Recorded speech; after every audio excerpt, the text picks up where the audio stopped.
Assalamualaikum warahmatullahi wabarakatuh.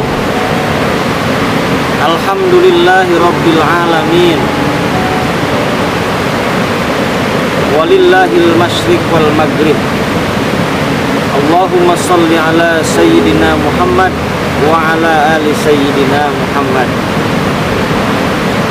Puji dan syukur marilah kita panjatkan kehadirat Allah Subhanahu wa taala atas berkat kudrat dan irodatnya kita semua masih diberikan kenikmatan panjang usia sampai saat ini.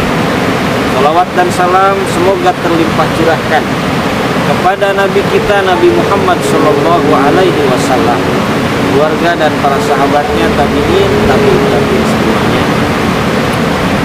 Saudara-saudaraku, sahabat-sahabatku sekalian, pada kesempatan ini saya ingin berbagi dengan teman-teman sekalian tentang bagaimana pentingnya sebuah proses untuk sampai pada satu titik atau satu tujuan. Setiap manusia pasti mempunyai cita-cita, mempunyai tujuan dalam hidupnya, mempunyai target, baik itu target yang pendek maupun target yang panjang.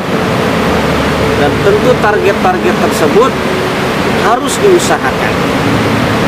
Oleh karena itu, manusia diberikan senjata oleh Allah Subhanahu wa taala berupa akal pikirannya, berupa organ tubuh yang sempurna, kemudian berupa kenikmatan-kenikmatan dari luar yang lainnya yang semuanya dipersembahkan untuk manusia yang hidup di dunia ini. Nah, cuma seiring dengan perkembangan teknologi dan percepatan ini juga mengisyaratkan kepada khalayak umum bahwa semuanya menjadi ingin serba cepat. Ada istilah simsalabim abakadabra atau dalam istilah dunia persulapan. Nah, apakah itu berlaku bagi kita? Nah, saya ingin mengantarkan sedikit pada beberapa sifat yang wajib di Allah. Allah itu mempunyai sifat irodat. Artinya Allah maha merencana, Allah maha berkehendak, Allah mempunyai keinginan. Kemudian Allah mempunyai sifat al-ilmu. Al-ilmu itu Allah maha mengetahui. Dan Allah mempunyai sifat kudrat. Allah yang berkuasa, Allah yang mengeksekusi, Allah yang menjadikan. Kenapa saya hantarkan ke sana? Karena sesuatu yang Allah kehendaki, sesuatu yang ditakdirkan, sesuatu yang ditakdirkan oleh Allah Subhanahu wa taala, maka ada proses ilmu dan irodat.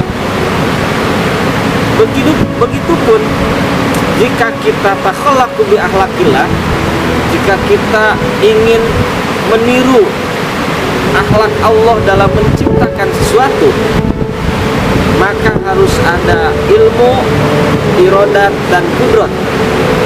Itulah sebuah proses ketika kita ingin menuju pada satu keinginan, pada satu cita-cita. Pertama, kita harus menyiapkan ilmu, menyiapkan sejumlah pengetahuan. Setelah kita menyiapkan pengetahuan, maka sampai pada titik yang kedua, yaitu kita mempunyai rencana, kehendak, planning. Karena tadi sudah dibekali ilmu nih, kita planning. Nah, di planning tersebut kita akhiri dengan tindakan, dengan sebuah pekerjaan. Jadi prosesnya itu tidak serta-merta kalau kita ingin mencapai pada sebuah tujuan, dan tujuan itu ingin sempurna atau mendekati sempurnalah katakan, maka prosesnya harus ada ilmunya dulu, kemudian ada rencananya dulu, baru ke tindakan. Itu sejatinya. Dan itu berarti takhallaku bi akhlaqillah. Nah, kemudian indahnya alam semesta ini adalah desain Allah Subhanahu wa taala yang maha sempurna. Desain Allah ini tidak mungkin bisa jadi dengan simsalabim, tetapi melalui proses. Tentu bukan takaran kita untuk memikirkan bagaimana Allah menciptakan, tetapi hanya kita mengantarkan pada sebuah penyederhanaan. Tidak mungkin proses ini, tidak mungkin sebuah model ini, sebuah keistimewaan ini, sebuah keindahan ini tanpa proses desain yang sangat paripurna. Maka Allah Subhanahu wa taala dalam Quran surat Al-Baqarah ayat 117, A'udzubillahi minasyaitonir rajim. Bismillahirrahmanirrahim. Badi'us samawati wal ard wa idza qada amran fa innama yaqulu lahu kun fayakun. Badi'us samawati wal ard. Allah yang menciptakan dengan kemodelan, dengan keindahan. Samawat wal ard, bumi dan langit. Wa idza qada amran fa innama yaqulu lahu kun fayakun. Tetapi Allah untuk menciptakan itu cukup dengan kun fayakun. Nah, kun fayakunnya Allah itu bukan kun fayakun abakadabra simsalabim, tetapi proses pada waktu dan masa yang bukan waktu masa manusia. Kita sebagai manusia yang tentu hidup pada sebuah ruangan, hidup pada zaman, pada waktu, tentu tidak akan sama. Maka oleh karena itu, rekan-rekan, sahabat-sahabat sekalian, beribadah puasa ini belajar bagaimana kita berproses menjadi suci. Sampai pada Idul Fitri itu tidak mudah. Kita harus menjalankan proses, mulai dari menjalankan ibadah puasa dan ibadah-ibadah yang lainnya.